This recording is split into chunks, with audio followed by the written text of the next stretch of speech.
आप देख रहे हैं खबरों, तबसरों और तज्जियात पर मबनी पाकिस्तान का सबसे मोतबर न्यूज शो दुनिया, कामरान खान के साथ। अस्सलाम वालेकुम, मैं हूँ कामरान खान। वैसे तो कोई एक इस किस्म का ऐलान नहीं हुआ है, लेकिन लग ये रहा है कि पाकिस्तान के बड़े शहरों को तजावुज़ात से पाक किया जाए और हुकूमत ने ऐसा लगता है कि तजावुज़ात से पाक करने के लिए जो ऑपरेशन कराची में जो शुरू हुआ था, जो कि यकीनन सुप्रीम कोर्ट ऑफ पाकिस्तान के ऑर्डर के बाद शुरू हुआ था, अब लाहौर में तजावुज़ात के ख़िलाफ़ एक बड़ा ऑपरेशन किया जा रहा है। कराची में कार्रवाई के दौरान शहर भर में कायम तजावुज़ात गिराई गई हैं और तारीख़ी ऑपरेशन है। इतनी बड़ी तादाद में, इतने एक्सटेंसिव तरीके से कराची में कभी तजावुज़ात नहीं गिराई हैं और इस ऑपरेशन का दायरा फैलता ही जा रहा है। कराची के हर इलाके तक अब ये तजावुज़ात के ख़िलाफ़ ऑपरेशन पहुँच चुका है। आज लाहौर में भी तजावुज़ात के ख़िलाफ़ कार्रवाई का आगाज़ हुआ। इससे पहले भी आगाज़ हुआ था, लेकिन कुछ ब्रेक आया था, लेकिन आज ये दोबारा आगाज़ हुआ, जिसके दौरान मॉल रोड, उसके मलका इलाकों में ऑपरेशन किया गया। पिछले माह लाहौर के समेत मुख्तलिफ शहरों में कब्ज़ा माफिया और तजावुज़ात के ख़िलाफ़ बड़े ऑपरेशन का आगाज़ किए गए थे, जिसमें जौहर टाउन, सब्ज़ाज़ार, वेलिंगटन रोड और उर्दू बाज़ार में बदनाम ज़माना मंशा बम की तजावुज़ात समेत दीगर गैर कानूनी तामीरात गिराई गई थी। ऑफिशियल्स कहते हैं कि तजावुज़ात के ख़िलाफ़ ऑपरेशन के दौरान अब तक अरबों रुपए की तकरीबन 80,000 एकड़ कीमती अराज़ी जो है वो कब्ज़ा माफिया से छुड़ाई गई है लाहौर में, जबकि ऑपरेशन का दायरा बढ़ता ही जा रहा है। इससे पहले इस्लामाबाद में भी कुछ इसी किस्म का ऑपरेशन हुआ था। इसका मरकज़ था कश्मीर हाईवे। इसके अतराफ़ में बहुत बड़ी जो लैंड थी उस पर कायम सैकड़ों तजावुज़ात को मसमार किया गया था। बहरहाल पाकिस्तान के बड़े शहरों में तजावुज़ात का जंगल है और अगर इन शहरों को इन तजावुज़ात के जंगल से साफ़ किया जा रहा है तो यकीनन ये एक फेदर है PTI की हुकूमत के कैप में। इसकी बात करते हैं लाहौर में क्या हो रहा है। हम जाएंगे लाहौर, जहाँ शालमी पे मौजूद है हमारे ब्यूरो चीफ जनाब अरसलान रफ़ीक भट्टी। भट्टी साहब बताइएगा, लाहौर में क्या क्या हो रहा है इस वक्त, आज क्या होता रहा सारा दिन? जी बहुत शुक्रिया खान साहब। गुज़िश्ता रोज़ जो है लाहौर हाई कोर्ट ने हुक्म दिया था कि 24 घंटे के अंदर अंदर, यानी 2 दिन के अंदर अंदर जो है वो पूरा लाहौर जो है उसको तजावुज़ात से साफ़ किया जाए, खुसूसन अंदरून शहर जिसमें जिस वक्त मैं मौजूद हूँ शालम मार्केट में।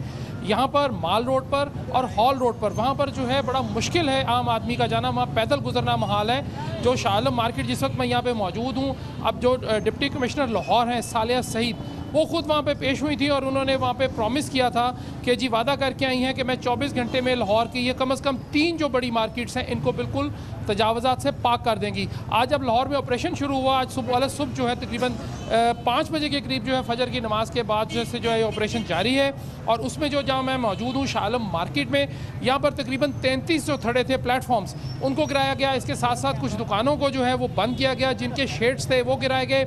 इसी तरह दर्जनों दुकानों के जो हैं वो शेड्स, प्लेटफॉर्म्स और इसी तरह जो है ये सिलसिला जारी है। यहाँ से होते हुए वो हॉल रोड गए हैं, वहाँ पे भी दर्जनों दुकानों के जो प्लेटफॉर्म्स थे जो बिल्कुल ही बग़ैर किसी नक्शे के बने हुए थे और साथ साथ जो बोर्ड्स हैं, बड़े बड़े बिल बोर्ड्स जो लगाए हुए थे वहाँ पे लोगों ने उनको जो है खाली किया गया।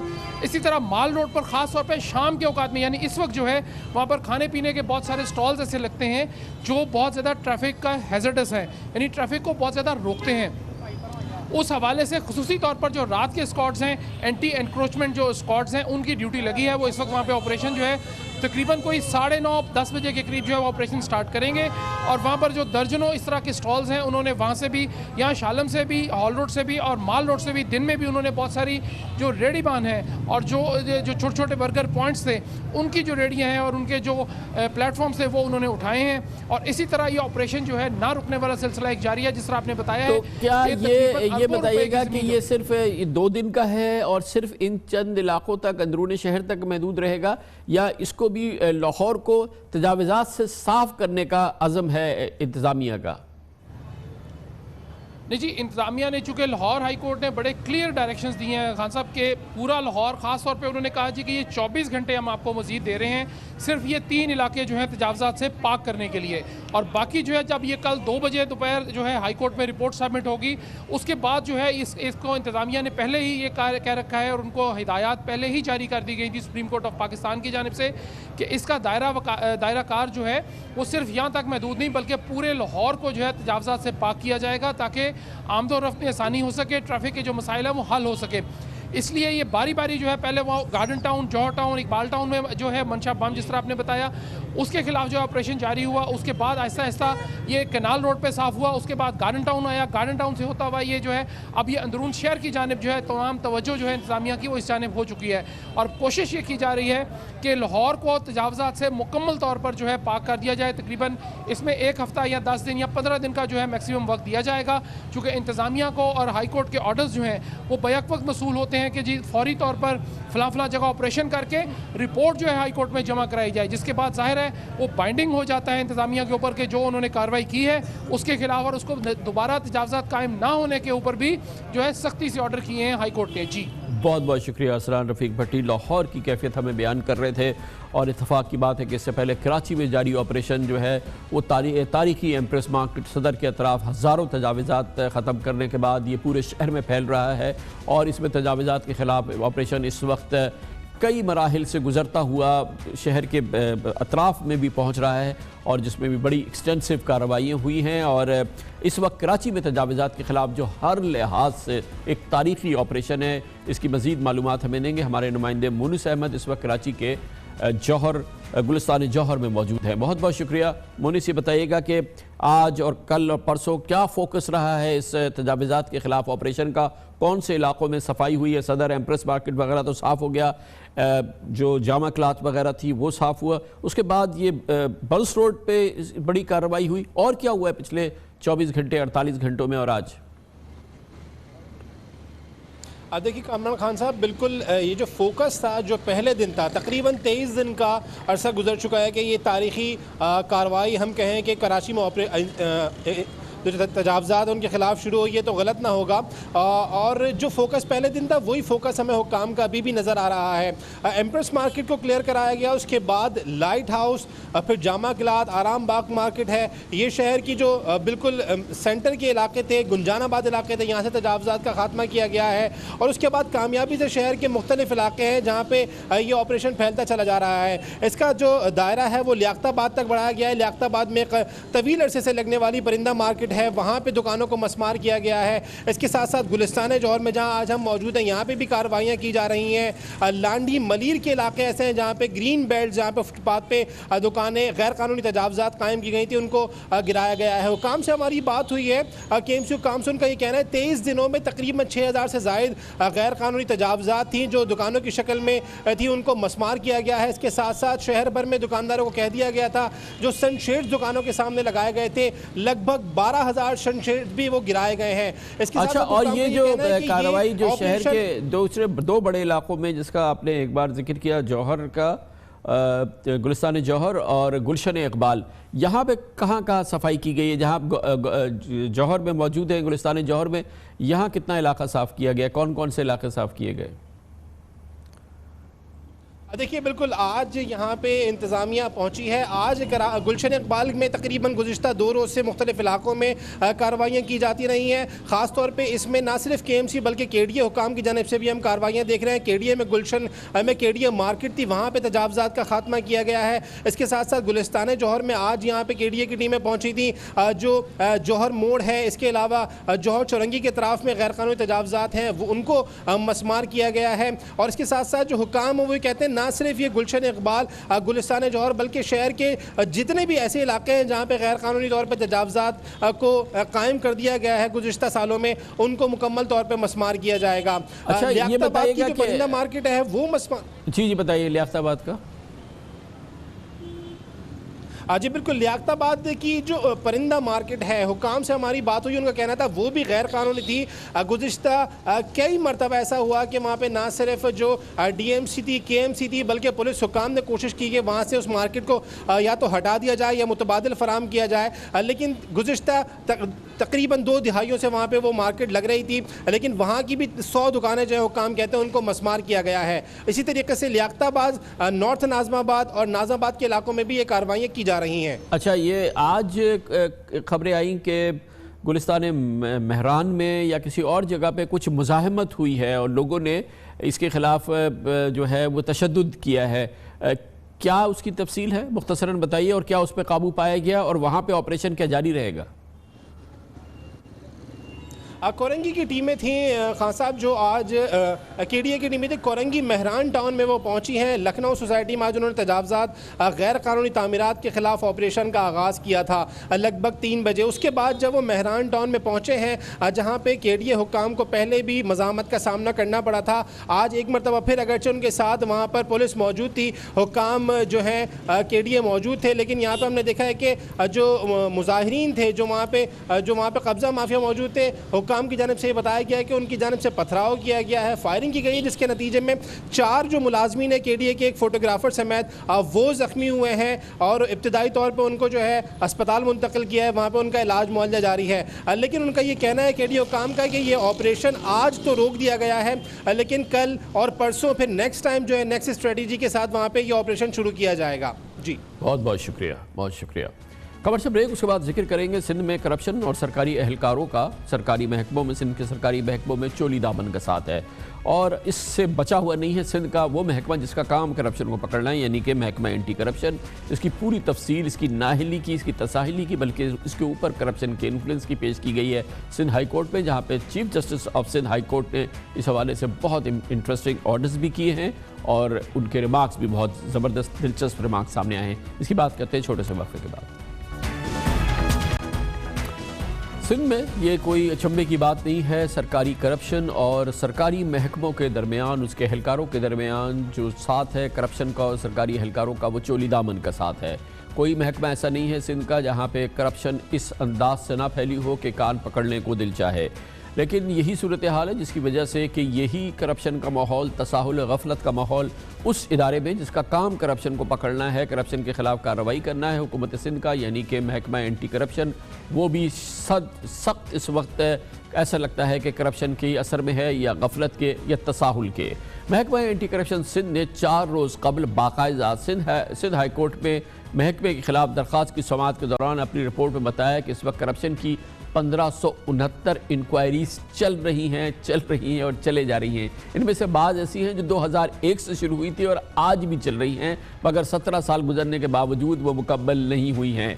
महकमा एंटी करप्शन सिंध के चेयरमैन मुख्तार सुमरो ने सिंध हाई कोर्ट को बताया है कि ज़ेर इल्तवा इंक्वायरीज़ में लाड़काना डिवीज़न में 444 इंक्वायरीज़ हैं, चली जा रही हैं। सक्कर की 340, कराची की 260, जामशोरो की 237 और हैदराबाद की 215 इंक्वायरीज़ हैं और वो चली जा रही हैं। अदालत को ये भी बताया गया कि ज़िला ठट्टा की 47 इंक्वायरीज़ चल रही हैं।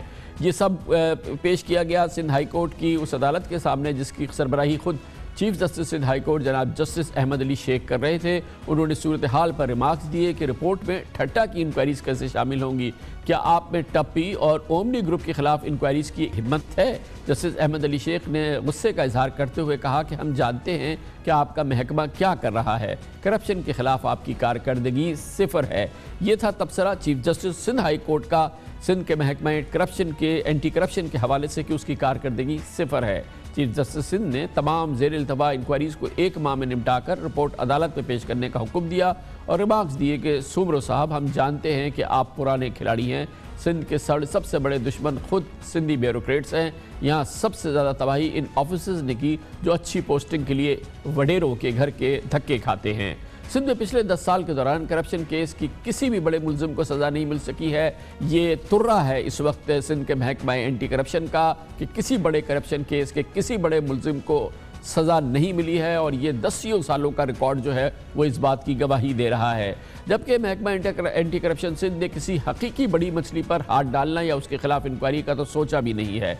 सिंध असम्बली की नई इमारत का केस हो या महकमा बल्दियात हो, तालीम हो, KDA हो, सिंध बिल्डिंग कंट्रोल अथॉरिटी में अरबों की करप्शन हो, जबकि कराची की 93 कोऑपरेटिव हाउसिंग सोसाइटी में अरबों के प्लॉट्स की बंदरबाट का मामला हो, ये सब मौजूद है मगर एंटी करप्शन के फाइल्स के अंदर मौजूद है। और फिर ये मामला इनमें से कुछ जो है वो नैब को पहुंच चुके हैं जिस पर नैब अपनी तहकीकात कर रही है, मगर वहाँ भी तसाहुल और गफलत के आसार वाज़ेह तौर पर नज़र आते हैं। चीफ जस्टिस जनाब मियाँ साकिब निसार ने 10 रोज़ कबल एक बड़ा तारीखी फ़ैसला दिया था पंजाब के हवाले से, जब वहाँ के DG एंटी करप्शन की दरख्वास्त पर उन्होंने एंटी करप्शन को मुकम्मल तौर पर पंजाब के एंटी करप्शन को खुद मुख्तार कर दिया था और मुकदमात के इंदराज के लिए वज़ीर आज़म की इजाज़त, वज़ीर आला की इजाज़त के इख्तियार को मुअत्तल कर दिया था और इस तरह से अमलन पंजाब का महकमा एंटी करप्शन खुद मुख्तार हो गया था। इस मौके पर चीफ जस्टिस साहब ने नमाज दिए थे कि वज़ीर आला से करप्शन के मुकदमात की इजाज़त गैर आइनी है। मुकदमात की सियासी इजाज़त लेना फौजदारी क़वानीन की बुनियादी रूह से मुतसादिम है, इसकी इजाज़त नहीं दी जा सकती। महकमा एंटी करप्शन में करप्शन के असरात, तसाहुल, गफलत, नाअहली, इन तमाम उमूर में बात करेंगे। हमारे नुमाइंदे खुसूसी इख्तियार खोकर हमारे साथ मौजूद हैं। इख्तियार खोकर साहब, इसमें दर्जनों मामलात ऐसे हैं जो नैब जिसकी तहकीकात करती है, हुकूमत सिंध उसका बुरा मनाती है, लेकिन कभी वज़ीर आला सिंध को या हुकूमत सिंध को ख्याल आया कि महकमा एंटी करप्शन जो उनका अपना महकमा है उसका कोई जायज़ा ले कि वो उसकी क्या कारकर्दगी है? किसी ने उनसे पूछा? ये सिंध हाई कोर्ट ने तो पूछ लिया है, लेकिन कभी हुकूमत सिंध ने पूछा? नहीं खान साहब, हुकूमत सिंध ने इसलिए नहीं पूछा क्योंकि ये जो जितने बड़े मामलात हैं इसमें हुकूमत सिंध के जो बड़े हैं वो किसी न किसी तरह से इन्वॉल्व रहते हैं। जैसे आपने जिक्र किया सिंध बिल्डिंग कंट्रोल अथॉरिटी का, ये महकमा एंटी करप्शन ने कोई 50 अरब रुपए का नुकसान हुआ है जो कराची में सिर्फ जो उन्होंने इलीगल कंस्ट्रक्शन कराई है, जो अप्रूव्ड जो प्लान था बिल्डिंग प्लान उनके खिलाफवर्जी हुई है, वो एक पूरा केस बनाया था नो टाउन्स का। और वो इन्वेस्टिगेशन जब ऊपर गई तो इनको कहा गया कि आप इसको रख दे। अच्छा, मतलब ये है कि ये जो नीचे के एहलकार हैं ये कुछ करते भी हैं तो फिर ऊपर से उसकी इजाजत नहीं बनती। अच्छा, और इसमें ये भी होता है कि ये जो इंक्वायरीज जो रखी हुई हैं, ये कई इंक्वायरीज इसलिए भी नीचे वालों ने रख दी है कि इन इंक्वायरीज के जरिए वो कमाते हैं। यानी कि लोगों को जितने लोग इन्वॉल्व होंगे उतनी जो है ना, इनको वो कहते नाम देते हैं कि दूध देने वाली भैंसों का। इनको कहते हैं कि वो दूध देने वाली ये भैंसें हैं, ये जितनी भी रहेंगी और जो भी आता है अफसर उनसे वो कमाता रहता है। वैसे ये इनको आज़ादी है कि जिस महकमे की चाहें अपनी इंक्वायरी शुरू करें और जिसको चाहें इन्वेस्टिगेशन के लिए बुलाएं, उसको इंटेरोगेट करें, इस किस्म की आज़ादियाँ हैं इन्हें? नहीं खान साहब, इस किस्म की आज़ादी बिल्कुल नहीं है, क्योंकि वैसे तो कानून में है, कानून में तो बाकायदा एंटी करप्शन कमेटियाँ बनी हुई हैं जो 17 ग्रेड से ऊपर के अफसरान हैं या अलका जिसमें मुलव्वस हैं, उनकी चीफ सेक्रेटरी की सरबराही में ACC 1 है।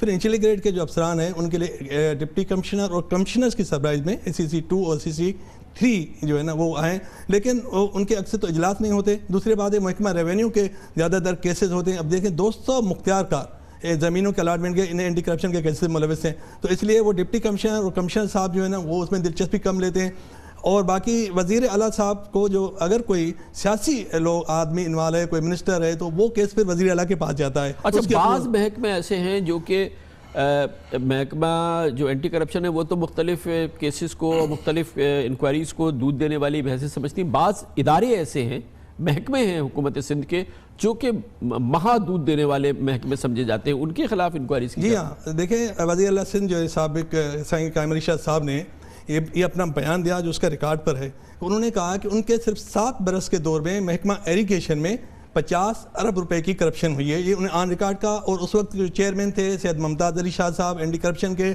उसको हुक्म दिया कि इसके आप कार्रवाई करें, इन्वेस्टिगेशन। उसने पूरा रिकॉर्ड तलब किया और उसमें काफ़ी चीज़ें सामने भी आ गई, लेकिन बाद में उनको कहा गया कि आप जो है इस सारी इंक्वायरी को दबा दें और रख दें। और उसके अलावा मतलब ये जो महकमे हैं, मुमताज़ अली शाह साहब अभी चीफ सेक्रेटरी, हाँ, फिर बाद में अभी तो फिर वफाकी हुकूमत ने उनको नामजद किया है, अब वो चीफ सेक्रेटरी बन के आए। इसके अलावा 92 ऐसे मंसूबे थे अरबों रुपए मालत के जिसको अनसस्पेक्टली करार दिया गया था हुकूमत सिंध के अपने मॉनिटरिंग सेल ने।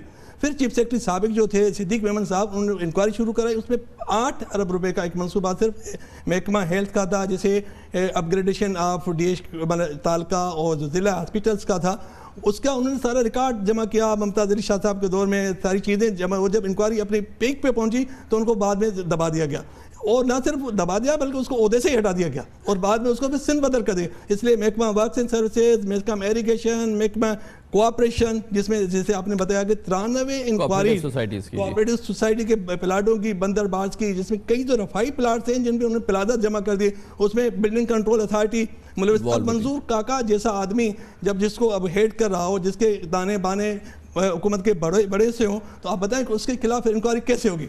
अब वो उनके खिलाफ अब जाके अल्लाह करके नेब ने एक रेफरेंस दायर किया है, लेकिन ये सारे मामलात एंटी करप्शन में अगर आते भी हैं तो वो दब जाते हैं, या इनको कहा गया है कि मखसूस महकमे में तो वो हाथ ही ना डालें, ताकि जो है ना फिर दायरा महकमा कैसे काम करेगा। बहुत बहुत शुक्रिया। ये है अहवाल महकमा एंटी करप्शन का हुकूमत सिंध के। कमर्शियल ब्रेक, उसके बाद जिक्र करते हैं कराची में बाहर आई हुई है, पूरी दुनिया से वफूद यहाँ मौजूद हैं। आइडियाज़ 2018 अपनी पूरी आबोताब से शुरू हो चुकी है। पाकिस्तान की दिफाई मसनूआत की बड़ी इस वक्त इसमें इंटरेस्ट नज़र आता है। इसकी बात करते हैं छोटे से वक्फे के बाद। कराची की रौनकें दोबाला हैं और इसकी वजह यह है कि बहुत बड़ी तादाद में गैर मुल्की वफूद इस वक्त कराची में मौजूद हैं, जो कराची के एक्सपो सेंटर में आज से आलमी दिफाई नुमाइश आइडियाज़ 2018 में शरीक हैं। इसमें अमरीका, बरतानिया, रूस, टर्की, UAE और चीन समेत 50 से ज़ायद ममालिक के तकरीबन 260 फॉरेनर्स इस वक्त डेलीगेट्स हैं, जो कि इस वक्त इस आइडियाज़ के लिए, आइडियाज़ की इस एग्जीबिशन के लिए कराची तशरीफ़ लाए हैं। इसके अलावा 6 मुल्कों के एयर चीफ्स और बड़ी तादाद में गैर मुल्की फ़ौजी हुक्काम इस वक्त कराची में मौजूद हैं। पाकिस्तान ने अपने हथियारों समेत दुनिया भर के जंगी आलात की एक जगह नुमाइश के लिए 2000 में आइडियाज़ के नाम से दिफाई नुमाइश का आगाज़ किया था। हर 2 साल बाद होने वाली इस नुमाइश की मकबूलियत इस वक्त इंटरनेशनल हो चुकी है। बैनुल-अक़वामी सतह पर इसको रिकगनाइज़ किया जाता है। 2 साल कबल आइडियाज़ 2016 ये कराची में ही होती है हमेशा। 36 ममालिक के वफूद ने शिरकत की थी, जबकि इस साल 50 मुल्कों के वफूद और बैनुल-अक़वामी कंपनीज इस नुमाइश में शरीक हैं। यकीनन ये एक बड़ा ज़बरदस्त शोकेस होता है। पाकिस्तान में जो तरक्की हुई है डिफेंस इक्विपमेंट में, और जो पाकिस्तान में डिफेंस प्रोडक्शन के हवाले से जो ज़बरदस्त तरक्की हुई है, और इसके अलावा पाकिस्तान और चीन के दरमियान जो मुश्तरका जो मनसूबों से जो दिफाई सामान बनाया गया है, ख़ासतौर पे एयरफोर्स के हवाले से, उसके लिए भी बहुत ज़बरदस्त अट्रैक्शन होती है। और यही वजह है कि आइडियाज़ की एक बड़ी यूनिक पोजीशन हो गई है पाकिस्तान में। आइडियाज़ 2018 में क्या कुछ हो रहा है, आज इस नुमाइश का इफ्तिताह हुआ है, ये हमें बताएंगे हमारे नुमाइंदे खुसूसी सैयद मसूद रज़ा।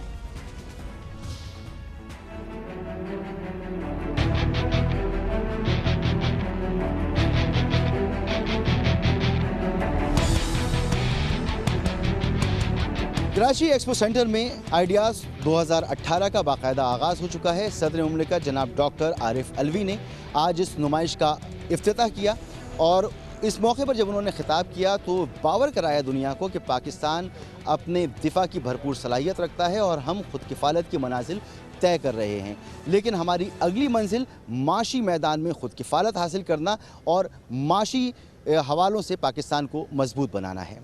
We want peace. We have been striving for peace in a belligerent neighborhood, but we must stay strong. Our weapons are for peaceful intent, will be for defense, never for offense, and that is how, where the conflict may not be there, but where there is conflict, we ensure the fact that we should be able to defend ourselves.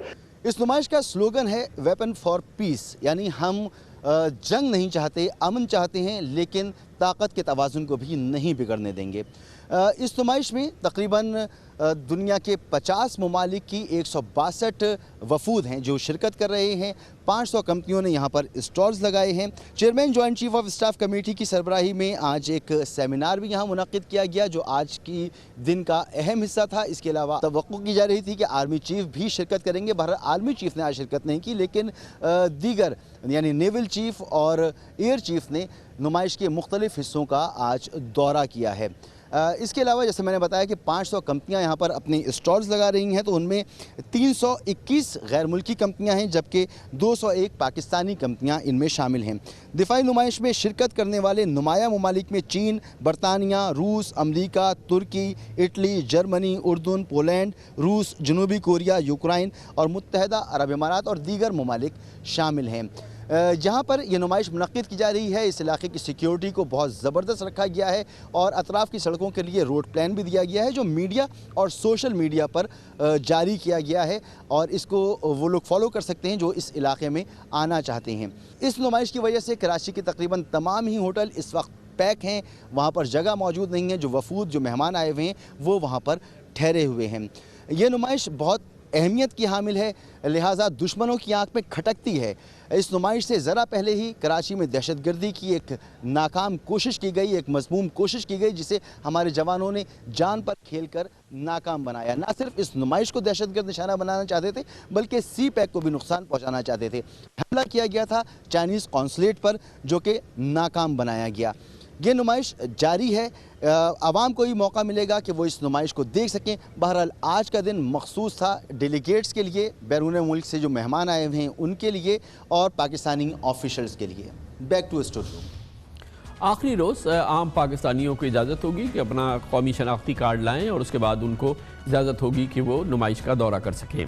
Commercial break, इस दौरान आप news headline देखेंगे, जिसके बाद हम अपने programme के बाकी हिस्से के साथ वापस आते हैं। सबसे मोतबर न्यूज शो दुनिया, कामरान खान के साथ।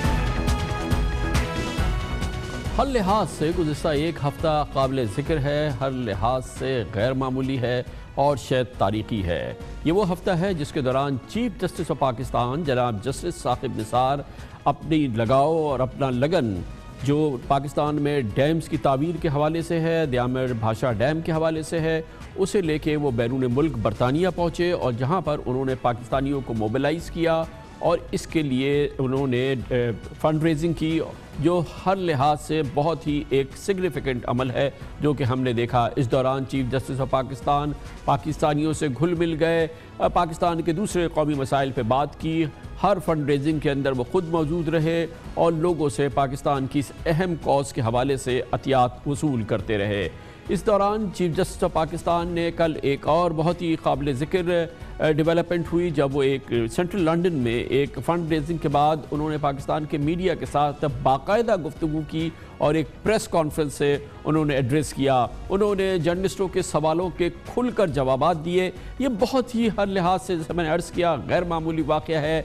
चीफ जस्टिस का, किसी भी चीफ जस्टिस का और चीफ जस्टिस ऑफ पाकिस्तान का इस किस्म का मीडिया इंटरेक्शन, इतना इंटेंस मीडिया इंटरेक्शन इससे पहले कभी देखने में नहीं आया, जिसमें कि उन्होंने हर लिहाज से पाकिस्तान के कौमी मसाइल पर गुफ्तगू की, सियासी मसाइल के हवाले से भी उनसे सवालात किए गए, उसका भी उन्होंने खुल के जवाब दिया। इसके अलावा उन्होंने एक मीडिया चैनल से भी बातचीत की, छोटे छोटे इंटरव्यूज़ भी रिकॉर्ड कराए गए। इस लिहाज से कल शब जो ये लंदन में डेवलपमेंट हुई है, फ़ंड रेजिंग हुई थी, उसके हवाले से वो बहुत ही गैर मामूली वाक़या है और बहुत ही दिलचस्प वाक़या है और ख़ास तौर पर मीडिया के लिए ये बड़ी ज़बरदस्त बात है क्योंकि चीफ जस्टिस साहब ने उनकी तिश्नगी नहीं होने दी और सवालों के जवाब दिए और सवाल भी बड़े मज़े के रहे। इसकी तमाम तफसीलात हासिल करने के लिए हम जाते हैं सेंट्रल लंदन, जहाँ पर हमारे बरतानिया में ब्यूरो चीफ अज़हर जावेद मौजूद हैं।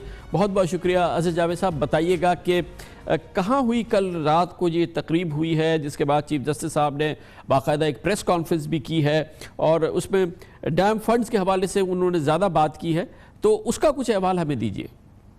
जी बिल्कुल, चीफ जस्टिस ऑफ पाकिस्तान जो 7 रोज़ा दौरे पर यहाँ आए हुए थे बरतानिया में, उन्होंने 5 इवेंट से खिताब किया। उनका लास्ट इवेंट यहीं पर ये रसल स्क्वायर है लंदन का और यहाँ हॉलीडे इन है, यहाँ पर उनका ये फंक्शन था world Congress of overseas Pakistanis की तरफ से।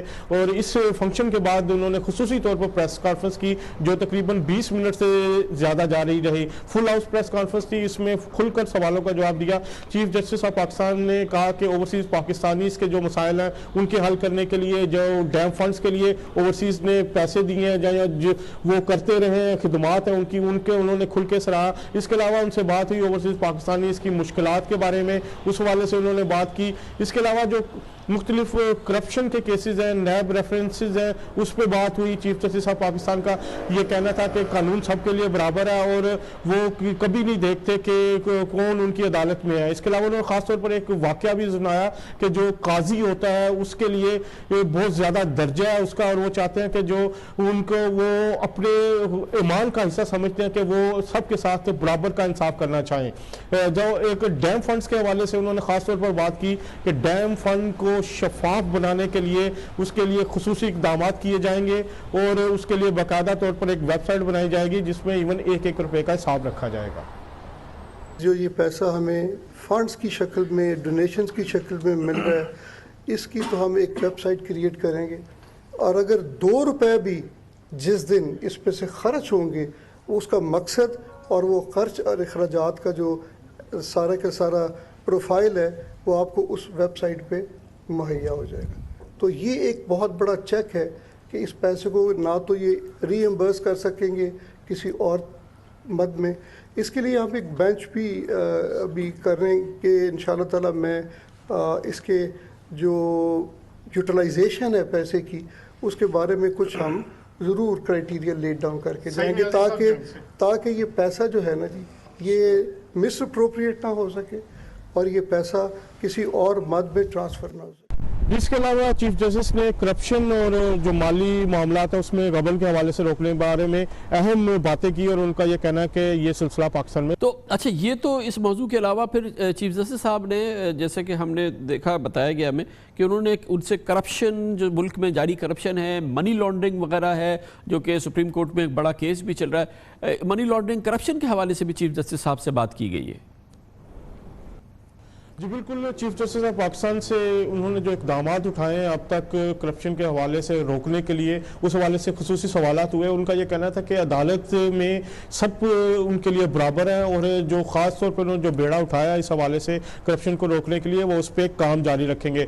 और इस हवाले से उनका ये भी कहना था कि मुख्तलिफ जो उनके पास केसेस आते हैं वो उनका मुकम्मल मेरिट पे वो फैसला करते हैं। इसके अलावा उन्होंने एक अहम बात की कि बरतानिया के साथ हुकूमत पाकिस्तान का एक मुआहदा हुआ है जिसके तहत इंफॉर्मेशन शेयरिंग हो रही है और उस इंफॉर्मेशन शेयरिंग के नतीजे में मुख्तलिफ प्रॉपर्टीज का इंकशाफ हुआ है और पता लगा है और इस हवाले से वो इस पे काम कर रहे हैं। यहाँ की हुकूमत और पाकिस्तान की हुकूमत के दरमियान एक प्रोटोकॉल साइन हुआ है और उसके तहत हमें बेइंतहा इंफॉर्मेशन मिली है जो कि प्रॉपर्टीज़ पाकिस्तानी जो हैं, जो यहाँ पे प्रॉपर्टीज़ ओन कर रहे हैं, उसमें से मैंने, चूँकि कुछ लोगों को वो आके तो तफसील या अपनी वजाहत नहीं पेश कर रहे थे, 15 लोगों को सिलेक्ट किया था जिसमें से 7 पेश हो गए और मैं जब यहाँ पे आया हूँ तो उनसे तहकीक हमारी एक, उसमें से हमने मिसाल के तौर पे कुछ लोगों को चूज़ किया था, वो तहकीक हो रही है, उसको हम एक्सपेंड करेंगे। अच्छा, इसके अलावा भी चीफ जस्टिस साहब से आप लोगों को तो ये बड़ा एक ज़बरदस्त मौका हाथ आया, जो ओवरसीज़ पाकिस्तानी उनके मसाइल के हवाले से भी पूछा, जो इमरान खान साहब के करीबी साथी हैं, दोस्त भी रहे हैं, अब उन्होंने अपना माविन खुसूसी भी बनाया, जुल्फ़ी बुखारी के हवाले से भी पूछा, जो पेरिस के जो एक फैशन डिज़ाइनर हैं महमूद भट्टी, उनके बारे में भी चीफ जस्टिस साहब से सवालात हुए। जी चीफ जस्टिस से खास तौर पर इस हवाले से बात हुई कि ओवरसीज़ पाकिस्तानी जब पाकिस्तान जाते हैं तो उनको मुख्तलिफ मसाइल का सामना करना पड़ता है। इस मौका पर चीफ जस्टिस बड़े उन्होंने सवाल का जो जवाब दिया, उनका ये कहना है कि ओवरसीज़ पाकिस्तानी हमारी पहचान है, हमारे दिल के बहुत करीब है, उनको जितने भी मसाइल का सामना उस हवाले से हमने बड़ा एक्शन लिया है और जब भी वो पाकिस्तान आते हैं तो उनको ऐसे कोई बड़े मसाइल नहीं है। उन्होंने ये कहना था कि इसको हल किया जा रहा है और अब तक जो उनको मुकम्मल वही मौके मौजूद हैं जो एक आम पाकिस्तानी के लिए। जब उनसे ये बात हुई कि इलेक्शन लड़ने के हवाले से, तो उनका कहना कि दोहरी शहरियत के लिए इलेक्शन लड़ने का हक पार्लियामान दे सकती है, इस सिलसिले में अदालत कुछ नहीं कर सकती। जुल्फ़ी बुखारी के हवाले से उनसे सवाल हुआ तो उनका ये कहना था कि चंद किसी एक बंदे के बारे में कोई बात तो हो सकती है लेकिन ओवरऑल जो है किसी के साथ कोई ज्यादती नहीं होती और इस हवाले से उन्होंने जुल्फ़ी बुखारी के हवाले से उन्होंने ये सवाल का जवाब दिया। ड्यूल नेशनल्स को परेशानी नहीं है, मैं पूरे यकीन से कह सकता हूँ।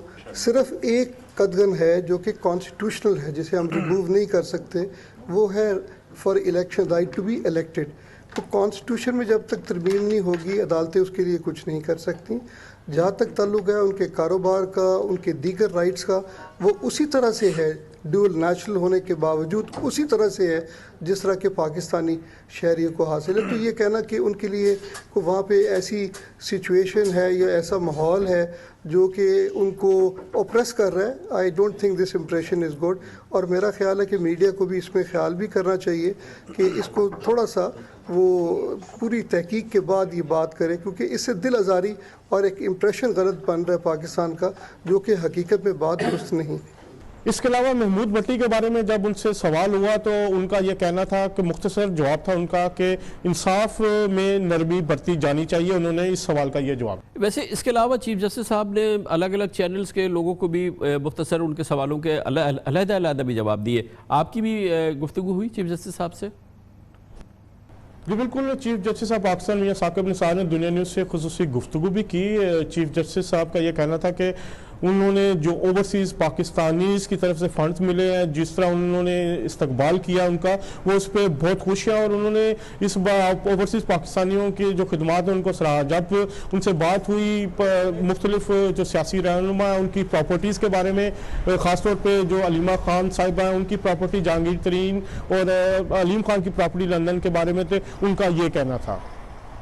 अकाउंटेबिलिटी अक्रॉस द बोर्ड होगी, कोई तफरीक नहीं होगी। जो सलूक किसी और के साथ किया जाएगा वही, जिन साहबा का आपने नाम लिया उनके साथ भी वही इंसाफ के असूल जो है उनको महलूज खातिर। आलमगीर तरीन साहब की 10 प्रॉपर्टीज, अलीम खान साहब की 9 है।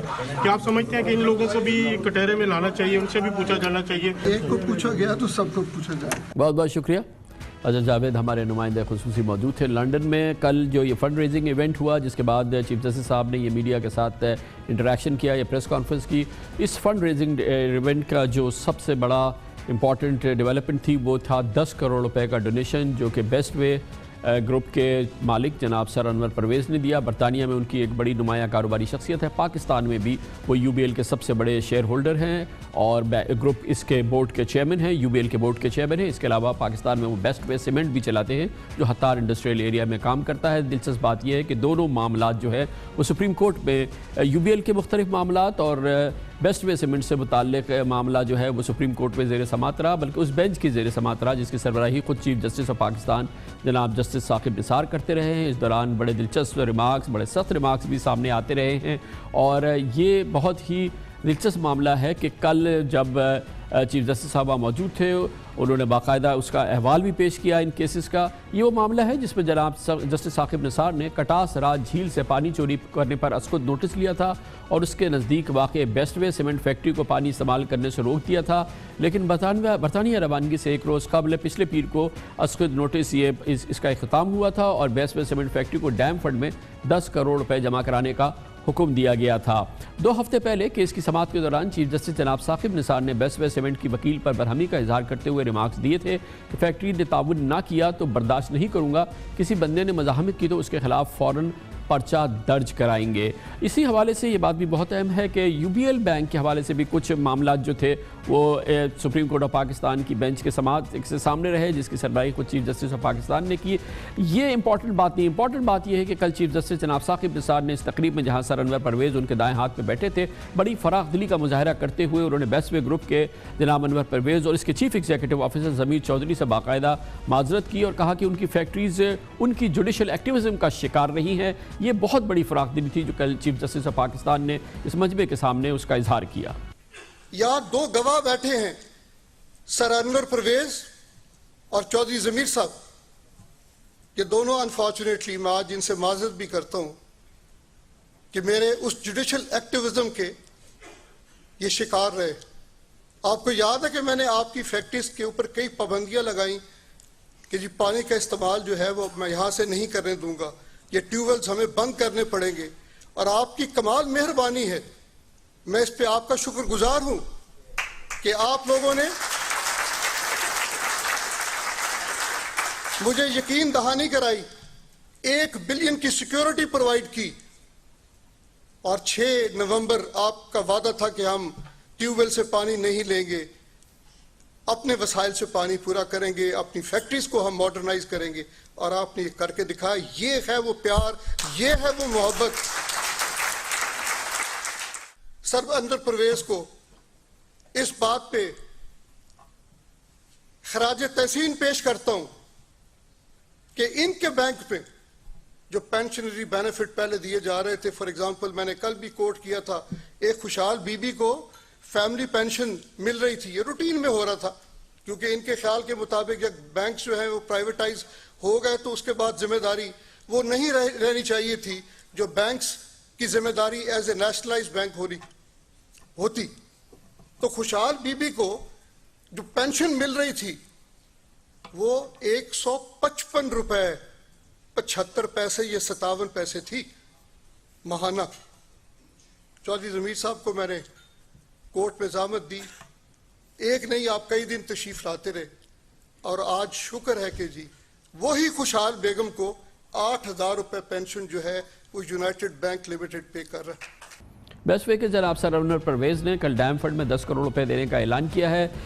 हमें अभी इसकी कॉन्फर्मेशन नहीं हुई है कि ये उन्होंने ख़ास तौर पे इस इवेंट के लिहाज से 10 करोड़ रुपए डोनेट किए हैं या दरअसल ये वो फ़ाइन है जो कि सुप्रीम कोर्ट ने उन पे लगाया था कटास राज झील के हवाले से, जिसमें उनसे कहा गया था कि अब वो 10 करोड़ रुपए जो है वो डैम फंड में जमा करा दें, लेकिन बहरहाल सर अनवर परवेज़ ने कल ये 10 करोड़ रुपए डैम फंड में जमा कराए और चीफ जस्टिस साहब इस मौके पर मौजूद थे और तमाम पाकिस्तानी मौजूद थे और इसका अहवाल भी उन्होंने, इसका बैकग्राउंड भी, बड़ा दिलचस्प अहवाल भी जो है वो इस दौरान शेयर किया। तो ये कुल मिला के जो एक डैम फंड के हवाले से डोनेशन की तकरीब थी, ये बहुत ही ज़बरदस्त तकरीब थी। उसके बाद उनका मीडिया से इंटरेक्शन चीफ जस्टिस साहब का बहुत इंपॉर्टेंट रहा है। इस लिहाज से कल का दिन बहुत गैर मामूली है और जो मुतहर्रिक हफ्ता गुजारा चीफ जस्टिस पाकिस्तान ने बरतानिया में, उसका ये बहुत हाई पॉइंट था। तो हो गया कमर्शियल ब्रेक, जिसके बाद हम जिक्र करेंगे करतारपुर के हवाले से डेवलपमेंट है। कल करतारपुर की कॉरिडोर का इफ्तिताह करेंगे वज़ीर आज़म जनाब इमरान खान। बहुत बड़ी इस खत्ते के लिहाज से तारीख़ी पेशरफ्त है। दुनिया में मौजूद लाखों बल्कि करोड़ों सिख जो है वो झूम उठे हैं इस डेवलपमेंट पर। पाक भारत ताल्लुकात के हवाले से भी ये गेम चेंजर साबित हो सकता है। इसकी बात करते हैं छोटे से वक्त के बाद।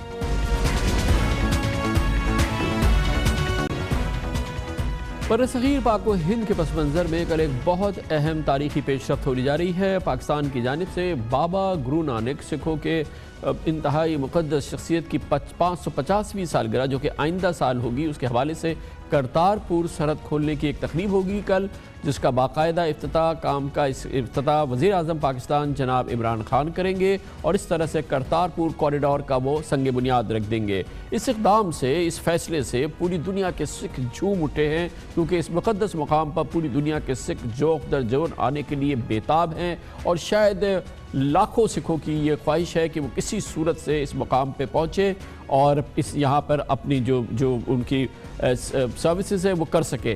करतारपुर सरहद खोलने के मामले की इब्तिदा 3 माह कबल हुई थी, जब वज़ीर आज़म इमरान खान की तकरीब हल बर्दारी के दौरान chief of army staff general Qamar Javed Bajwa ने भारतीय पंजाब से मदऊ वज़ीर बल्दियात नौजत सिंह सिद्धू से मुलाकात की थी और आर्मी चीफ सिद्धू से बगलगीर हुए थे और कहा था कि वो बाबा गुरु नानक के 550वें यौम पैदाइश के मौके पर सिख यात्रियों के लिए करतारपुर सरहद खोलने की बात करेंगे। ये बात तो की आर्मी चीफ ने, लेकिन उसके बाद जब सिद्धू वापस इंडिया पहुंचे तो उस पर एक तूफ़ान खड़ा हो गया। सिद्धू के ख़िलाफ़ पूरा मीडिया खड़ा हो गया। उसने पाकिस्तान आर्मी चीफ से कैसे बगलगीर हुए, लेकिन सिद्धू अपनी बात पर डटे रहे कि सिखों के लिए जो उनका पैगाम है वो यकीनन एक इंतहाई बहुत ही खुशी की बात है और इसके लिए वो मुतमन्नी हुए और फिर वो उन्होंने पोजीशन ली और उसके बाद ये बात फैलती गई और बिल आखिर हुकूमत हिंदुस्तान मजबूर हुई, जिसकी काबीना की एक मीटिंग में अब से चंद रोज़ कबल फैसला किया गया कि पाकिस्तान के इस ऐलान को रेसिप्रोकेट किया जाएगा और इस कॉरिडोर को खोला जाएगा। इस तरह से वो बगलगिरी जो कि चीफ ऑफ आर्मी स्टाफ ने सिद्धू के साथ की थी, वो एक तारीख का एक बहुत अहम बाब रकम कर गई।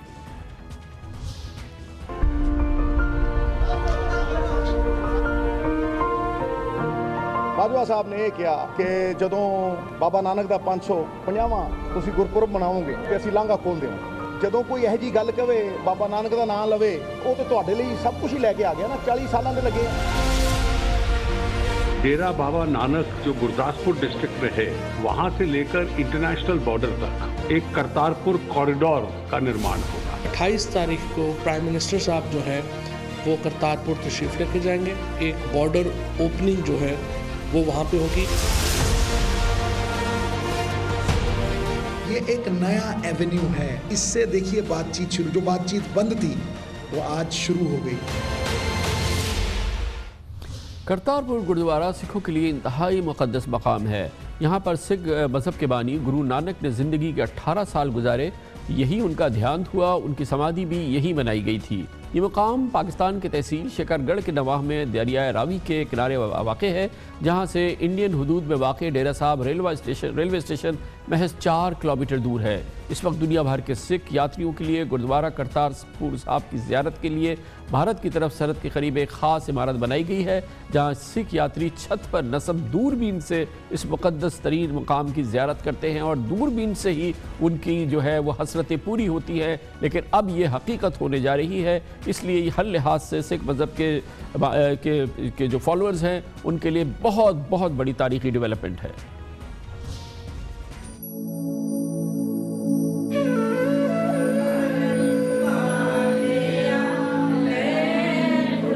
बाबा जी गुरु नानक साहब ने इस जगह ਨੂੰ करतारपुर साहब का नाम दे के करतारपुर साहब के नाम तो नगर बसाया, पिंड बसाया, शहर बसाया और फिर 22 सितंबर 1539 इससे ही मुकाम ते बाबा जी गुरु नानक देव जी महाराज दुनिया तो रुखसत होए।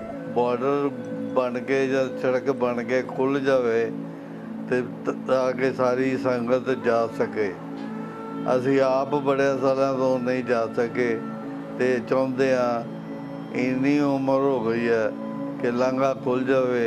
बहुत सारी संगतां दियां पूरे विश्व चों ये आस है कि आने वाले समय च कदे भी इत्थे कोई लांघा कॉरीडोर बन जाए तो वेख्या जाए तो 1-1.5 घंटे में जाके उत्थों ते अरदास करके उत्थे अपने दर्शन करके महाराज दे वापस आया जा सकता है। खाश भी है, अरदास भी है, आस भी है कि सानू उत्थों जाण दा जिहड़ा सारिआं नूं खुले रूप च सुभाग प्राप्त होवे।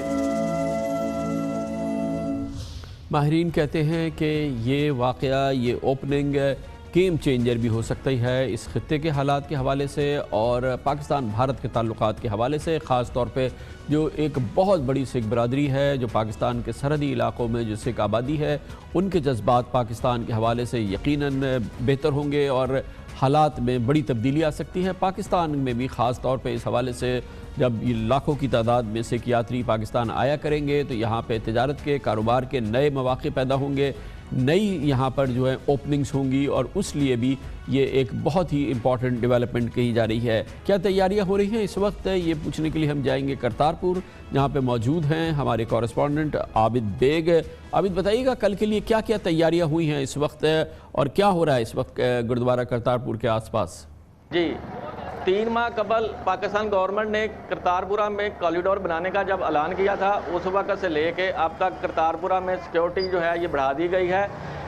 कल इमरान खान जो हैं ये नारोवाल आएंगे और बाकायदा कॉरिडोर मंसूबे का संग बुनियाद रखेंगे।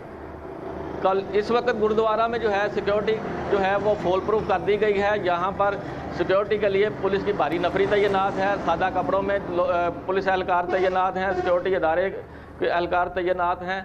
यहाँ पर गुरुद्वारा में सिक्योरिटी को फुल प्रूफ बनाने के लिए CCTV कैमरे भी लगाए गए हैं।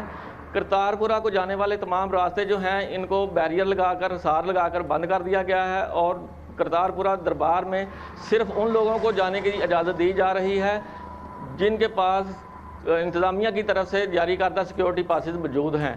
इंतज़ामिया का ने हर लिहाज से इसको फुल प्रूफ सिक्योरिटी इसकी बनाई हुई है। आबिद भाई, ये बताइएगा कि इस इलाके में कोई रहने वहने की जगह है कि लोग अगर आए, छोटे मोटे कोई होटल, कोई रिहाइश की कोई जगह क्या है ये इलाके में? कुछ शॉपिंग वगैरह की छोटी मोटी कोई यहाँ पे सहूलत है?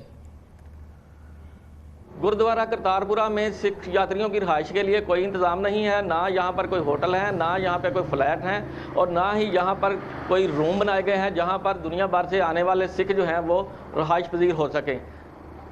दीगर मालिक भारत, कनाडा, अमेरिका, मलेशिया से आने वाले सिख जो हैं ये सुबह करतारपुरा आते हैं और शाम को गुरूब मगरब से पहले यहाँ से वो चले जाते हैं क्योंकि यहाँ पर उनकी रिहाइश का कोई मुनासिब बंदोबस्त नहीं है।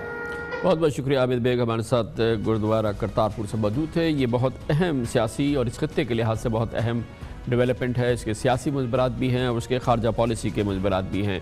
इन तमाम उमूर पर बात करेंगे। करतारपुर जो ज़िला नारोवाल का हिस्सा है, नारोवाल के मेंबर कौमी असम्बली, पाकिस्तान के नामवर सियासतदान और साबिक वज़ीर दाखिला जनाब अहसन इकबाल हमारे साथ मौजूद हैं जो इस पूरे इलाके के, जैसे मैंने आपको बताया, MNA हैं। बहुत बहुत शुक्रिया अहसन इकबाल साहब। क्या सिग्निफिकेंस है इस इलाके की और ये जो अनाउंसमेंट हुआ है इस पर अब लगता है कि काम हो रहा है, इंडिया ने एक्सेप्टेंस की है, पाकिस्तान से भी काम शुरू हो रहा है, इसके क्या असरात देख रहे हैं आप अपने इलाके पर? जी बहुत शुक्रिया कामरान साहब। यकीनन ये एक बहुत अहम डेवलपमेंट है इस खत्ते के लिए, हमारे लोकल एरिया के लिए और पाकिस्तान इंडिया के ताल्लुकात के हवाले से भी और बिलखसूस पूरी दुनिया में फैली हुई सिख बरादरी के लिए ये एक बहुत बड़ा इवेंट है। ये करतारपुर का जो बुनियाद है ये बाबा गुरु नानक साहब ने 1522 में रखी, जिसके 500 साला तकरीबात 2022 के अंदर आज से 3 साल के बाद मनाए जाएंगे। और इस हवाले से पहले भी हमने अपने हुकूमत में कुछ इंफ्रास्ट्रक्चर की बुनियादें रखी थीं। एक एक्सप्रेस वे हाईवे प्रोजेक्ट है जो करतारपुर को ननकाना साहब के साथ कनेक्ट करेगा। इसी तरह एक इंटरनेशनल लेवल का इंटरफेथ हारमनी और कोऑपरेशन ऑफ सिविलाइजेशंस का सेंटर जो 600 मिलियन रुपए का है उसे भी PSDP में डाला गया ताकि जब हम 500 साला तकरीबात करतारपुर की बनाएं, तो पाकिस्तान में एक इंटरनेशनल लेवल का इंफ्रास्ट्रक्चर हो, जो पूरी दुनिया से जो हज़ारों की तादाद में सिख पिलग्रिम्स आएंगे, हम उनको एक अच्छा वेलकम भी दे सकें और शोकेस कर सकें। मैं समझता हूँ कि इसके साथ दोनों ममालिक के दरमियान भी टेंशन में, तनाव में कमी आएगी, और जब यहाँ पे ज़ायरीन आएंगे तो लोकल एरिया की इकॉनमी यकीनन उससे फ़ायदा उठाएगी। और हमारी ख्वाहिश है कि यहाँ पर एक ऐसा मास्टर प्लान हो। आपके इस इलाके का और यहाँ पर ये गुरुद्वारा है, इसके अतराफ में क्या सिचुएशन है, और अब इसको डेवलप करने के लिए कितना पोटेंशियल है उस इलाके में, कितनी गुंजाइश है, और उसको कैसे करना चाहिए? जी, नारोवाल डिस्ट्रिक्ट जो है बुनियादी तौर पे एक रूरल और एग्रीकल्चरल डिस्ट्रिक्ट है, और राइस पाकिस्तान में बेहतरीन बासमती पैदा करता है, लेकिन इसके ज़रिए हमें टूरिज़म के पोटेंशियल को बढ़ाने में बहुत मदद मिलेगी। और ये दरिया के किनारे पे करतारपुर वाक़या है, और मैं समझता हूँ कि यहाँ पर एक मास्टर प्लान जिसमें हुकूमत का फ़र्ज़ है कि तमाम स्टेक होल्डर्स से मुशावरत करे, एक बड़ा कॉम्प्रिहेंसिव हो, जिससे कि लोकल मईशत को, लोकल लोगों को फ़ायदा हो। यहाँ पे शॉप्स बन सकती हैं, हैंडी क्राफ्ट्स की बन सकती हैं, और लोगों की अकोमोडेशन बन सकती है, जिससे जो ज़ायरीन है वो यहाँ पर आके रहाइश पजीद हो सकते हैं। जैसे मैंने कहा कि एक इंटरनेशनल कॉन्फ्रेंस सेंटर की जो हमारी तजवीज़ थी, उससे बहुत बूस्ट मिल सकता है कि यहाँ पर हम तमाम फेथ्स को, क्या ये वन टाइम इन्फ्लक्स होगा जब 550वीं ये एनिवर्सरी होगी, सालगिरह होगी बाबा गुरु नानक की, या ये क्या आप समझ रहे हैं कि ये राउंड द ईयर यहाँ पे आप एक्सपेक्ट कर रहे हैं कि सिख जो यात्री हैं वो आया करेंगे हज़ारों की तादाद में, कि बाकायदा एक सिलसिला शुरू हो जाएगा? नहीं, मैं समझता हूँ कि ये राउंड द ईयर चल सकती है। इसका ताल्लुक हमारे इंफ्रास्ट्रक्चर पे है कि हम किस तेज़ी से वो तैयार करते हैं। यकीनन 500 साला तकरीबात में तो एक बहुत ज़्यादा इन्फ्लक्स होगा, लेकिन ये एक बहुत मुकद्दस जगह है जहाँ पर गुरु नानक साहब ने अपने पूरे ट्रैवल्स के बाद ज़िंदगी का तवील तरीन अरसा किसी एक जगह अपनी वफ़ात तक करतारपुर में बसर किया और इस गुरुद्वारे की बुनियाद रखी। और कई तारीखी हवालों से कहा जाता है कि ये पहला गुरुद्वारा है जो उन्होंने जिसकी बुनियाद रखी थी। तो इसकी सिख मज़हब के अंदर बहुत मुकद्दस अहमियत है इस धरती की, इस जगह की। लिहाजा मैं समझता हूँ कि अगर एक अच्छा इंफ्रास्ट्रक्चर हो और एक रिलीजियस टूरिज़म को फ़रोग़ दिया जाए तो पाकिस्तान और ख़ास तौर पर नारोवाल उससे बहुत फ़ायदा उठा सकता है। अभी कितना नारोवाल इंक्लूसिव है इसमें? अब जो ये सारी चीज़ें डेवलपमेंट हो रही है, आप कितने इन्वॉल्व हैं इसमें? नहीं, अभी तक तो हुकूमत ने कोई प्लान, मैं वहाँ का लोकल नुमाइंदा हूँ, शेयर नहीं किया है, हमसे छुपा के रखा हुआ गालबन, लेकिन मैं उम्मीद करता हूँ कि वो ज़रूर लोकल लोगों से शेयर करेंगे, क्योंकि इसकी आबादी में लोकल लोगों के मफाद को और ओनरशिप को ज़रूर अपने पेश नज़र रखना चाहिए। और मेरा एक ये खदशा है कि हमें ये ज़रूर देखना चाहिए कि हम कोई ऐसी फेंसिंग ना करें जो वहाँ पे परमानेंट फेंसिंग हो जाए और उससे कुछ मसाइल भी पैदा हो सकते हैं। इसकी डेवलपमेंट के अंदर जो लोकल नुमाइंदे हैं और लोकल डिस्ट्रिक्ट के इंतज़ामिया है, उसकी भरपूर हुकूमत को इनपुट लेनी चाहिए। अभी तो बहुत खुफिया अंदाज में वो कर रहे हैं। बहुत बहुत शुक्रिया जनाब एहसान इकबाल हमारे साथ मौजूद थे। कमर्शियल ब्रेक, उसके बाद हम जिक्र करेंगे वज़ीर आज़म इमरान खान 100 रोज़ की अपनी कारकर्दगी कौम के सामने रखेंगे, बाकायदा कौम से खिताब करेंगे। परसों कौम की भी अपनी तवक्कुआत हैं और सवालात हैं। वज़ीर आज़म इमरान खान को उन सवालात को अपने सामने रखना होगा, उनके जवाब देने होंगे। अगर उनको सवालात नहीं पता जो कौम उनसे जिनके जवाब मांग रही है, वो हम उनके सामने रखेंगे छोटे से वक्फे के। हल्फ उठाने के बाद जनाब इमरान खान ने वज़ीर आज़म की हैसियत से और अपनी हुकूमत की कारकर्दगी के लिए पाकिस्तान के अवाम से 100 रोज़ मांगे थे। उन्होंने कहा था कि 100 रोज़ अब हमें दीजिए और फिर हमारी कारकर्दगी के बारे में पहला तबसरा कीजिए। ये 100 रोज़ अपने इख्तिताम को हुए हैं, 100 रोज़ मुकम्मल हो गए हैं। अब वज़ीर आज़म इमरान खान कौम से खिताब करेंगे, अपनी कारकर्दगी के हवाले से अवाम को एतमाद में लेंगे। परसों उनका ये खिताब होगा। यकीनन वो इस सिलसिले में अपनी कारकर्दगी को, अपने 100 रोज़ा का और कारकर्दगी को अवाम के सामने रखेंगे। दूसरी जानिब अवाम को भी उनकी कारकर्दगी के हवाले से उनके जहन में सवालात हैं, वो इन जवाबात के मुतमन्नी होंगे। अगर उनके सवालात के जवाबात नहीं मिले तो वो शक में और इबाहम में मुब्तला रहेंगे। वो सवालात क्या हो सकते हैं वो हम जनाब इमरान खान के, वज़ीर आज़म पाकिस्तान की हुकूमत के सामने रखना चाहेंगे, जो हमने बड़े तगदौ से जमा किए हैं। हैं, जो लोगों के जहन में बुनियादी सवालात हैं, जो वज़ीर-ए-आज़म से इनका वो जवाब जानना चाहते हैं, वो सवालात हम इकट्ठा कर रहे हैं। और अच्छा होगा अगर वज़ीर-ए-आज़म अपने खिताब में इन जवाबों को समोएं, ताकि लोगों के जहन में मौजूद कन्फ्यूजन को दूर करे और कारकर्दगी के हवाले से जो शकूक, शुबहात और इबाहम पैदा हुआ है वो किसी हद तक दूर हो सके। मिसाल के तौर पर सबसे पहले आप कौम को बताइए कि आपने अपना ये वादा क्यों नहीं पूरा किया। पूरी कोशिश करूंगा। हमने ये सोचा है कि हम क्वेश्चन टाइम, प्राइम मिनिस्टर का क्वेश्चन टाइम करेंगे हर 2 हफ्ते में, और इंशाल्लाह सेनेट के सामने भी आऊंगा, अपने आप को प्रेजेंट करूंगा, क्योंकि जो डेमोक्रेसी की बेसिस होती है वो लीडरशिप का एहतसाब कर सके, और एहतसाब के लिए सबसे बेहतरीन जगह होती है सेनेट और पार्लियामेंट। तो यकीनन इसकी ज़रूरत है, मगर हर सूरत में आपको एक्सप्लेन करना है पाकिस्तान के अवाम को, क्योंकि उनको आपने इस बात का यकीन दिलाया था कि आप ये अमल कभी नहीं करेंगे, और अब आपको ये ज़रूरी है, कौम को जवाब आप पर देना फ़र्ज़ है कि आपने ये अमल क्यों किया। देखिए, जो कर्जा देता है ना, वो फिर आपकी आज़ादी ले जाता है, आपकी इज्जत ले चली जाती है। अब आपको कितना बुरा लगेगा, पता नहीं आपको बुरा लगेगा नहीं, मुझे कितना बुरा लगेगा कि मैं बाहर जाके लोगों से पैसे मांगूं, कि कभी किसी मुल्क में जा रहा हूं पैसे मांगने, कि कभी किसी मुल्क पे जा रहा हूं। मैं अपने मुल्क के लिए, शौकत खानम के लिए पैसा मांगने के लिए मैं पाकिस्तान की सड़कों पर निकला हूं, लेकिन पाकिस्तानियों से पैसा मांग रहा था। लेकिन अगर मुझे कोई कहे कि किसी बाहर वाले मुल्क से जाके पैसा मांगो, मुझे भी शर्म आएगी, और आपके लिए कितना बुरा होगा कि जब एक मुल्क का सरबरा पैसे मांगता है तो सारे मुल्क की इज्जत चली जाती है। आपने एक वादा किया था, बड़ा भरपूर वादा था, इलेक्शन से पहले भी और इलेक्शन के बाद, कि आप इस पर फौरी अमल करेंगे। 100 रोज़ गुजरने के बाद भी उसकी कहीं झलक दूर दूर तक दिखाई नहीं दी है, और एक पाकिस्तान के बड़े खित्ते के लोग आपकी तरफ सवालिया निगाहों से देख रहे हैं, आपकी जानिब देख रहे हैं कि कब आप अपने इस वादे का अमल करते हुए उसकी एक झलक भी उनको दिखाएंगे। साउथ पंजाब का जो हमने फैसला किया कि ये इसका सूबा बनेगा, ये बिल्कुल बनना चाहिए। 12 करोड़ का पंजाब है, एक लाहौर से बैठ के 12 करोड़ का पंजाब की हुकूमत नहीं हो सकती सही तरह। तो इंशाल्लाह हम इसके ऊपर भी फौरी तौर पे काम शुरू करेंगे।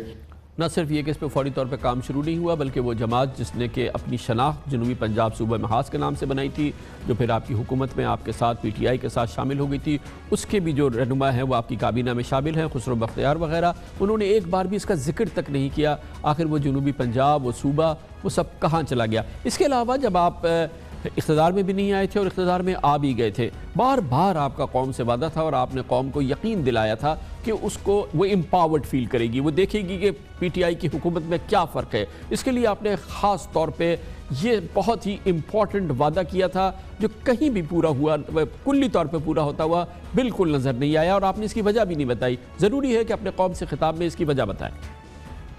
प्राइम मिनिस्टर हाउस, ये शाहाना महल, एक वो मुल्क जो कि जिसकी आधी आबादी गुर्बत की लकीर से नीचे है, वहाँ कोई मुझे शर्म आएगी कि मैं जाओ के प्राइम मिनिस्टर हाउस में रहूँगा। हम सारे गवर्नर हाउसेस, हम जो चीफ मिनिस्टर हाउसेस हैं, दो जगह हमारे चीफ मिनिस्टर हैं, हम इनको सब में सादगी लेके आ पाएंगे। ये गवर्नर हाउसेस में कोई हमारा गवर्नर नहीं रहेगा। आपका एक और बड़ा वादा था जो कि हम सब लोगों को बेपनाह पसंद आता था, और वो ये था कि आप सरकारी ब्यूरोक्रेसी के मामलात में सियासी मुदाखलत को कतई तौर पर बर्दाश्त नहीं करेंगे, ना उसकी इजाज़त देंगे। मगर ऐसा हुआ नहीं। आपने अपने इक़्तिदार के आने के चंद हफ्तों के अंदर ही पाकिस्तान के 2 IG पुलिस को, इस्लामाबाद और लाहौर के इंस्पेक्टर जनरल पुलिस को बैक जुम्बिश कलम फारिग कर दिया। इसके अलावा दर्जनों केसेस ऐसे मौजूद हैं जो ब्यूरोक्रेट्स को चंद दिनों के अंदर पोस्टिंग्स के उनको हटाया गया। इस तरह से आपका ये वादा पूरा नहीं हुआ, कौम इसकी वजह जानना चाहती है। मैं अब सिविल सर्वेंट्स को एक पैगाम देना चाहता हूं कि देखें, इंशाल्लाह हमारी हुकूमत में किसी किस्म की हम सियासी मुदाखलत नहीं होने देंगे। आप डिलीवर करें, हम आपकी सपोर्ट करेंगे। आपकी एफिलिएशन जिस मर्जी जमात से है, ये मुझे इससे कोई फ़र्क नहीं पड़ता। हम आपको जिस तरह बदकिस्मती से नौकरों की तरह रखा, कई सिविल सर्वेंट्स को ट्रीट किया गया, हम आपको इज्जत भी देंगे, कोई मुदाखलत भी नहीं करेंगे, आपकी पूरी मदद करेंगे।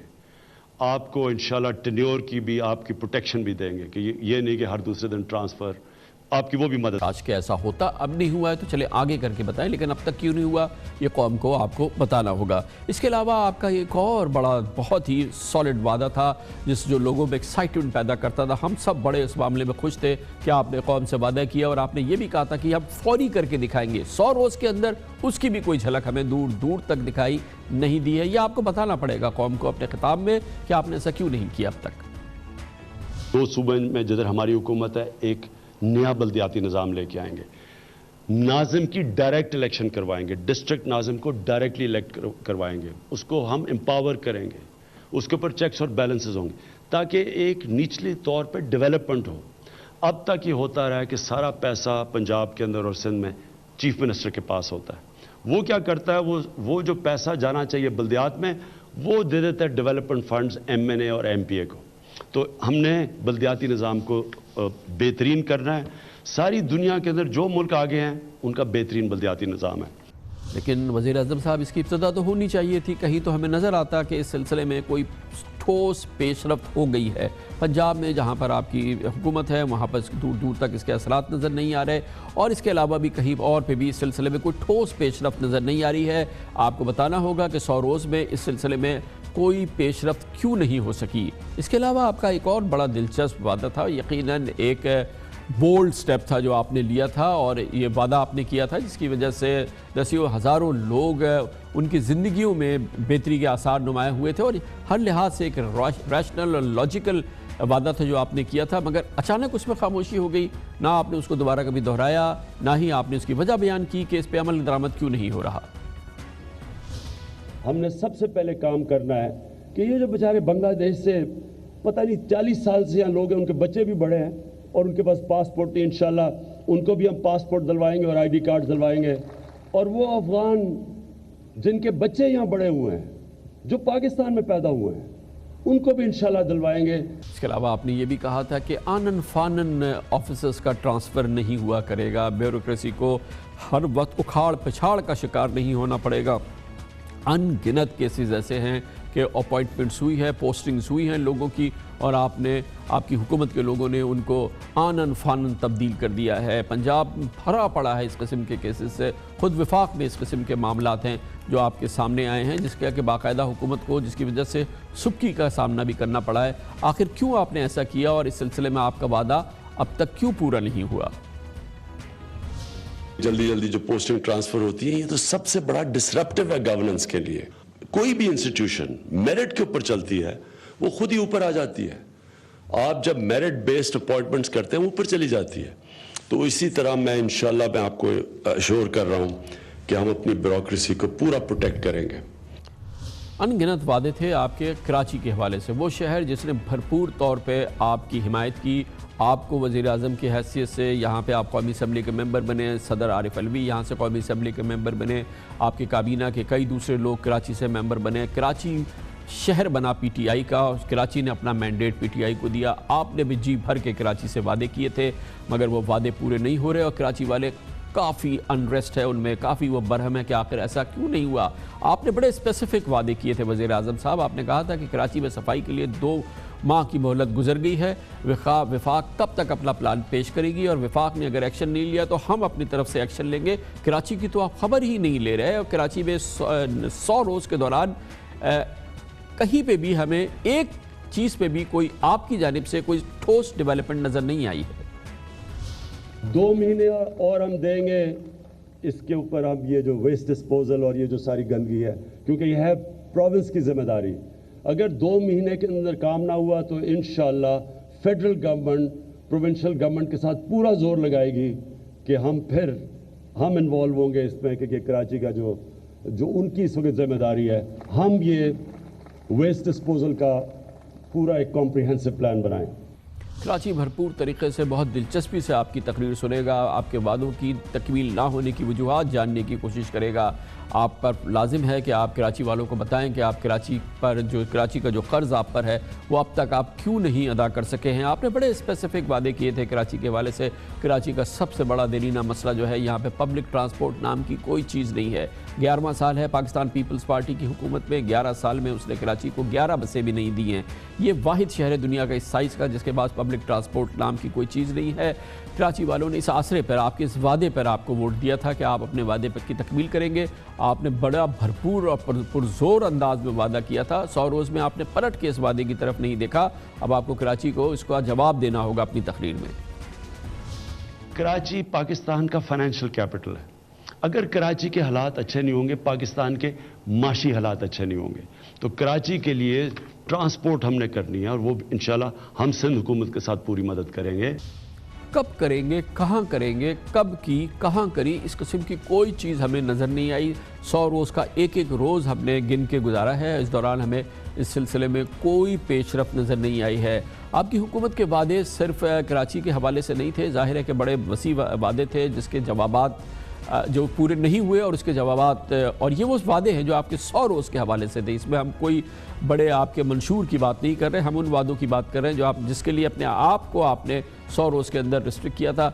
आप पर बड़ा एतमाद है और आपकी हुकूमत पे, वज़ीर-ए-आज़म इमरान खान आप पर, बैरून मुल्क रहने वाले पाकिस्तानियों को, उस हवाले से आपने बारहा वादे किए हैं।